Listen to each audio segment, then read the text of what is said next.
তো আপনারা এখন ফেসবুক খুললেই দেখতে পাচ্ছেন সায়নী চক্রবর্তীকে নিয়ে সুইসাইড করেছেন। প্রথমে আমরাও বিশ্বাস করতে পারিনি যে কী করে হতে পারে। যেদিনকে রাত্রেবেলা 28 তারিখ রাত্রেবেলা সুইসাইড করেছে, সেদিনকে লাস্ট রাত্রে ভিডিও দিয়েছে। এটা কী করে হতে পারে, আমরা তো সবাইকে ভাবতেই পারিনি এরকম যে হবে। হ্যাঁ, তো এখন দেখছি কিছু কিছু মানুষ তারা সায়নিধির ছবি তুলে কন্টেন্ট বানিয়ে নোংরা নোংরা কথা বলছে। তো আপনাদেরকে দয়া করে বলছি, আপনারা কেউ নোংরা নোংরা কমেন্ট করবেন না, খারাপ কথা বলবেন না। এখন তো ভাবতেই পারছেন, তাহলে বলুন তো আমাদেরই কেমন লাগছে। তো বাবা মায়ের কী হচ্ছে, তারা বলছে ফেসবুকে কেউ আমার মেয়েকে নিয়ে খারাপ কথা বলবেন না, আমার মেয়ে ওরকম মেয়ে নয়, সায়নী চক্রবর্তী ওরকম ধরনের মেয়ে নয়।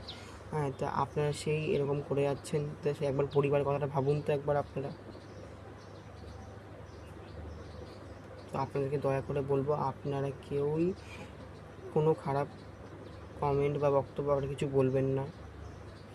শেষ ভিডিওটা একটা ভিডিওর ওপরের লেখা ছিল যে আমি আর মাঠে যাব না। তাহলে এটা কি লেখা?